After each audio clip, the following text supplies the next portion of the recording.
આકાશવાણી અમદાવાદ વડોદરા પ્રાદેશિક સમાચાર વિભાગ રજૂ કરે છે સાપ્તાહિક કાર્યક્રમ સમાચાર દર્પણ. આજના અંકમાં પ્રધાનમંત્રી નરેન્દ્ર મોદીની પ્રેરક ઉપસ્થિતિમાં પ્રથમ જ્યોતિર્લિંગ સોમનાથ ખાતે સોમનાથ અમૃત પર્વની ભવ્ય ઉજવણી.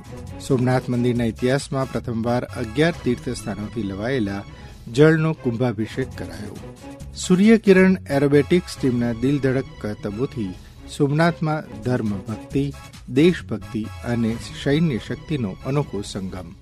પ્રધાનમંત્રી નરેન્દ્ર મોદીએ રાજ્યના પ્રવાસ દરમિયાન દેશવાસીઓને સ્વદેશી અપનાવવા, સોનાની ખરીદી અને પેટ્રોલ ડીઝલનો વધુ પડતો ઉપયોગ ટાળવા અનુરોધ કર્યો.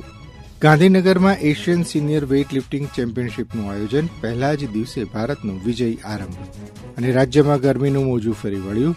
અનેક શહેરોમાં હીટવેવની આગાહી સાથે સાવચેતીના પગલાં લેવા હવામાન વિભાગની માર્ગદર્શિકા.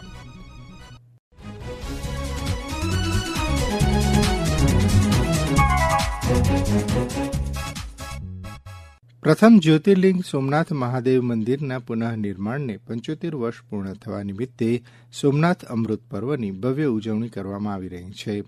પ્રધાનમંત્રી નરેન્દ્ર મોદી પણ આ પર્વમાં સહભાગી થયા.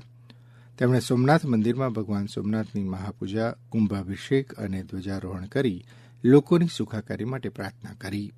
ये सृष्टि जिनसे सृजित होती है, जिनमें लय हो जाती है, यतो जायते पाल्यते येन विश्वम तमिशम भजे लीयते यत्र विश्वम. आज हम उनके धाम के पुनर्निर्माण का उत्सव मना रहे हैं जो हलाहल को पीकर नीलकंठ हो गए. आज उन्हीं की शरण में हाँ सोमनाथ अमृत महोत्सव हो रहा है. ये सब भगवान सदाशिव की ही लीला है.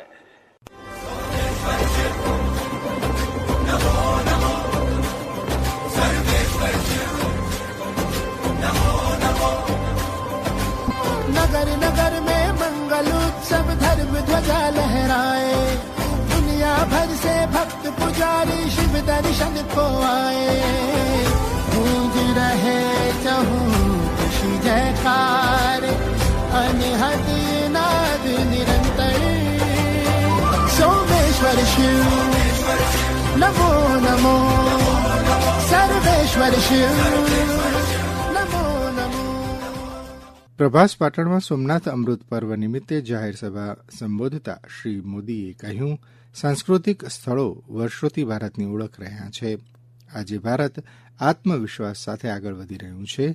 તેમણે ઉમેર્યું, 75 વર્ષ પહેલા વર્ષ 1951માં આજના દિવસે સોમનાથ મંદિરની પુનઃ પ્રાણ પ્રતિષ્ઠા એ સાધારણ અવસર નહોતો, પરંતુ તે ભારતની સ્વતંત્ર ચેતનાનો ઉદ્ઘોષ હતો. आज के ही दिन सोमनाथ मंदिर की पुनर्स्थापना ये कोई साधारण अवसर नहीं था. अगर 1947 में भारत आजाद हुआ था तो 1951 में सोमनाथ की प्राण प्रतिष्ठा ने भारत की स्वतंत्र चेतना का उद्घोष किया था. आजादी के समय सरदार साहब ने 500 से ज्यादा रियासतों को जोड़कर एक भारत का आधुनिक स्वरूप गढ़ा था. तो साथ ही सोमनाथ के पुनर्निर्माण से उन्होंने दुनिया को बताया था, भारत केवल आजाद नहीं हुआ है, भारत अपने प्राचीन गौरव को पुनः हासिल करने के मार्ग पर भी अब आगे बढ़ चुका है. यहाँ देख रहा हूँ विनाश में सृजन के संकल्प को, जिसे सोमनाथ ने चरितार्थ किया है. मैं यहाँ देख रहा हूँ असत्य पर सत्य की विजय को, जिसे प्रभास पाटन ने बार बार जिया है. मैं यहाँ देख रहा हूँ हजारों वर्षों की आध्यात्मिक चेतना को, जिसने मानव मात्र के कल्याण की सीख समूचे विश्व को दी है. मैं यहाँ देख रहा हूँ भारत के उस अविनाशी स्वरूप को, जिसे सदियों के कुत्सित प्रयास भी न मिटा सके न हरा सके. पुनर्निर्मित सोमनाथ मंदिर में 75 वर्ष पहले प्राण प्रतिष्ठा हुई. तब भारत ने एक नई चेतना यात्रा शुरू की थी। आज 75 वर्ष बाद वही यात्रा और अधिक व्यापक रूप में हमारे सामने है। हमें इसे नई ऊंचाई पर लेकर जाना है। हमारे संकल्पों को पूरा करने में दादा सोमनाथ का आशीर्वाद हमेशा हमारे साथ रहे, यही प्रार्थना है।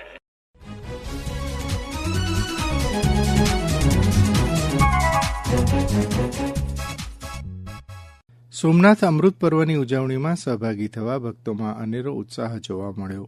સાથે જ સોમનાથ મંદિરના ઇતિહાસમાં પહેલીવાર 11 તીર્થસ્થળોમાંથી લવાયેલા પવિત્ર જળનો મંદિરને અભિષેક કરાયો હતો. આસ્થાના અધિષ્ઠાતા સોમનાથ મહાદેવ દેવાલયમાં ડમરૂના નાદ સાથે મંદિરમાં હર હર મહાદેવનો નારો ગુંજી ઉઠ્યો હતો. सोमेश्वर शिव नमो नमो सर्वेश्वर शिव नमो नमो. વૈભવશાળી યશોગાથા સાથે સૂર્યકિરણ એરોબેટિક્સ ટીમે સોમનાથના નભમાં રજૂ કરેલા દિલ ધડક કરતબે સૌને મંત્રમુગ્ધ કરી દીધા હતા. ઉપરાંત વાયુસેનાના 2 ચેતક હેલિકોપ્ટર્સ દ્વારા મંદિર શિખર પર પુષ્પવર્ષા પણ કરવામાં આવી હતી. આ સાથે સોમનાથમાં ધર્મ ભક્તિ, દેશભક્તિ અને સૈન્ય શક્તિનો અનેરો સંગમ જોવા મળ્યો.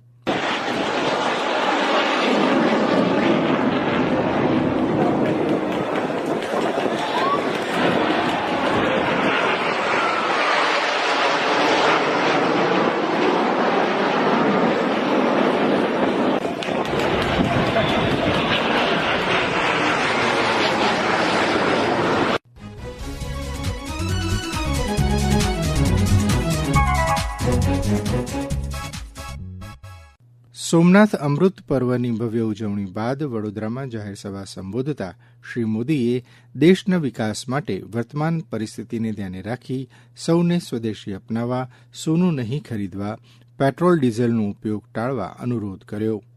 पेट्रोल डीजल का उपयोग कम करें, इलेक्ट्रिक बस और पब्लिक ट्रांसपोर्ट का अधिक इस्तेमाल करें, कार पुलिंग को बढ़ावा दें.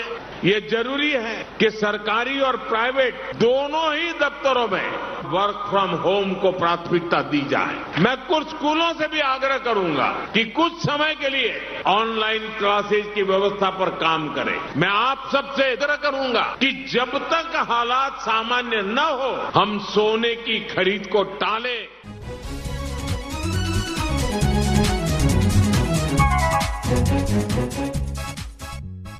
આ પ્રસંગે મુખ્યમંત્રી ભૂપેન્દ્ર પટેલે જણાવ્યું કે ભગવાન સોમનાથનું મંદિર સદીઓથી દેશની આસ્થા, સંસ્કૃતિ, અડગ સંકલ્પ અને પુનર્જાગરણનું જીવંત પ્રતીક છે.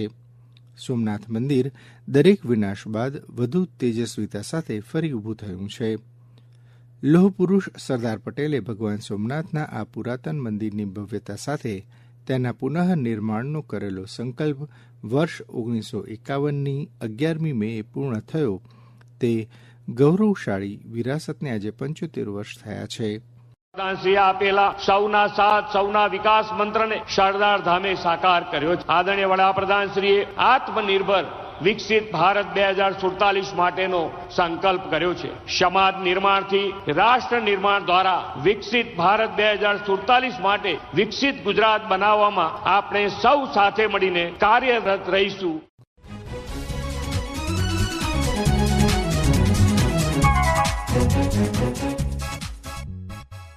ગાંધીનગરમાં 11મી મેથી એશિયન સિનિયર વેઇટ લિફ્ટિંગ ચેમ્પિયનશિપનો પ્રારંભ થયો છે. પહેલા જ દિવસે ભારતીય ખેલાડી કોમલ કહારે 48 કિલો વજન વર્ગમાં કાંસ્ય ચંદ્રક જીતીને ભારતને પહેલો ચંદ્રક અપાવ્યો. ઉલ્લેખનીય છે કે મહાત્મા મંદિર ખાતે આગામી 17 તારીખ સુધી યોજાનારી આ સ્પર્ધામાં ભારતના 16 ખેલાડીઓ સહિત 31 એશિયન દેશના 200 ખેલાડી અને તેમના 200 જેટલા મદદનીશ કર્મચારીઓ ભાગ લઈ રહ્યા છે. આ સ્પર્ધામાં 50 વિશિષ્ટ મહેમાન પણ ઉપસ્થિત રહેશે. અમારા પ્રતિનિધિ દુર્ગેશ મહેતાનો અહેવાલ સાંભળીએ. આંતરરાષ્ટ્રીય સ્તરની એશિયન વેઇટલિફ્ટિંગ ચેમ્પિયનશિપ 2026નો પ્રારંભ ગાંધીનગરના મહાત્મા મંદિર ખાતે 11 મે થી થઈ ગયો છે. 11 મે થી 17 મે દરમિયાન આ જે છે વેઇટ લિફ્ટિંગ સ્પર્ધાનું આયોજન કરવામાં આવ્યું છે, જેની અંદર ભારતના કુલ 16 ખેલાડીઓ પણ ભાગ લેવાના છે, તેમજ અન્ય દેશના જે છે કુલ 31 એશિયાના દેશોના ખેલાડીઓ આ રમતની અંદર ભાગ લેવા માટે ગુજરાતના પાટનગર ગાંધીનગરમાં પહોંચ્યા છે. ખાસ 200 થી વધુ ખેલાડીઓ આ રમતની અંદર ભાગ લેશે અને 200 થી વધુ સ્પોર્ટ સ્ટાફ પણ તેઓની સાથે ઉપસ્થિત રહેશે. 11 મે ના રોજ પ્રથમ દિવસે તે 48 કિલો મહિલા કેટેગરીમાં ચાઇનીઝ તાઇપેના 2 ખેલાડીઓના ગોલ્ડ અને સિલ્વર મેડલ મળ્યા હતા, જ્યારે ભારતની કોમલ કોહારને clean and jerk and total કેટેગરીમાં બ્રોન્ઝ મેડલ જીતી દેશનું નામ રોશન કર્યું છે. ગુજરાતના કુલ જે છે 16 ખેલાડીઓ આ રમતની અંદર ભાગ લેવાના છે. 11 થી 17 મે દરમિયાન ગાંધીનગરના મહાત્મા મંદિર ખાતે અલગ અલગ કેટેગરી વાઇઝ આયોજન કરવામાં આવ્યું છે, જેમાં આ આયોજનની અંદર મોટી સંખ્યામાં વિદેશી લોકો પણ ઉપસ્થિત રહેવાના છે.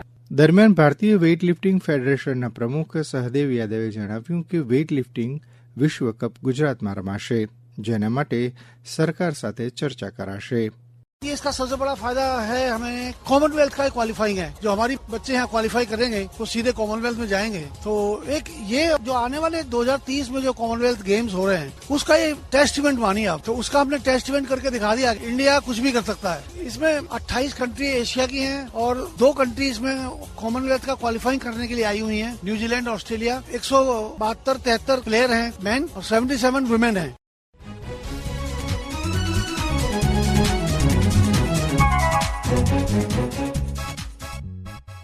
હવામાન વિભાગે કરેલી આગાહી અનુસાર રાજ્યમાં ઘણા દિવસોથી ગરમીનું મોજું ફરી વળ્યું છે. હજુ પણ કેટલાક જિલ્લામાં હીટવેવની આગાહી છે. આ દરમિયાન મહત્તમ તાપમાન 41 થી 45 ડિગ્રી સેલ્સિયસ રહેવાની સંભાવના છે. હીટવેવની સ્થિતિ દરમિયાન સાવચેતી રાખવા હવામાન વિભાગના વડા A.K. દાસે જણાવ્યું હતું.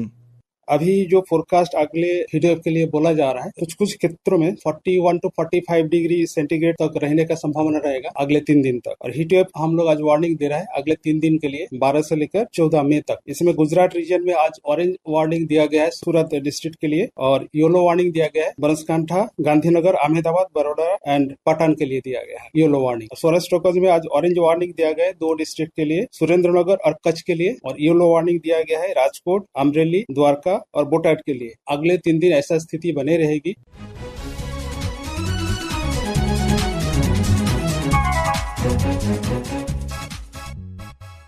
મધ્યપ્રદેશના કુનો નેશનલ પાર્ક બાદ હવે ગુજરાત દેશનું બીજું એવું રાજ્ય બનશે જ્યાં આફ્રિકન ચિત્તાઓનું પુનર્વસન કરવામાં આવશે. કેન્દ્ર સરકાર અને નેશનલ ટાઇગર કન્ઝર્વેશન ઓથોરિટી દ્વારા કચ્છના બની ઘાસિયા મેદાનોમાં 4 આફ્રિકન ચિત્તાઓને વસાવવા માટે સત્તાવાર મંજૂરી આપવામાં આવી છે. આગામી જુલાઈ અથવા ઓગસ્ટ સુધીમાં 2 નર અને 2 માદા ચિત્તાઓને કેન્યાથી કચ્છ લાવવાની પ્રક્રિયા હાથ ધરવામાં આવશે. રાજ્ય સરકાર દ્વારા 20 કરોડ રૂપિયાના ખર્ચે ચિત્તા સંરક્ષણ અને સંવર્ધન કેન્દ્ર ઊભું કરવાની કામગીરી હાથ ધરવામાં આવી છે. અમારા પ્રતિનિધિ હેમાંગ પટનીનો અહેવાલ સાંભળીએ. મધ્યપ્રદેશના કુનો નેશનલ પાર્ક બાદ હવે ગુજરાત દેશનું બીજું એવું રાજ્ય બનશે જ્યાં આફ્રિકન ચિત્તાનું પુનર્વસન કરાશે. કચ્છના બનીના ઘાસિયા મેદાનમાં કેન્દ્ર સરકાર અને નેશનલ ટાઇગર કન્ઝર્વેશન ઓથોરિટી દ્વારા ચિત્તાઓને વસાવવા માટે વિધિવત મંજૂરી આપી દેવામાં આવી છે. બન્ની વિસ્તારની ભૌગોલિક સ્થિતિ ચિત્તા માટે અનુકૂળ સાબિત થશે તેવું નિષ્ણાતો માની રહ્યા છે. રાજ્ય સરકાર દ્વારા 20 કરોડના ખર્ચે ચિત્તા સંરક્ષણ સંવર્ધન કેન્દ્ર ઊભો કરવાનું પણ આયોજન છે.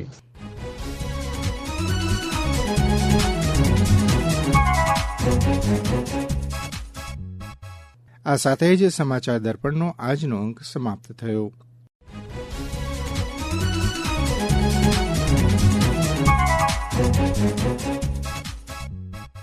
સમાચાર દર્પણ દર મંગળવારે રાત્રે 9:15 પ્રાદેશિક સમાચાર વિભાગ દ્વારા આકાશવાણીના અમદાવાદ વડોદરા કેન્દ્ર પરથી પ્રસારિત કરવામાં આવે છે. લેખન, સંકલન અને રજૂઆત જયેશ વેગડા.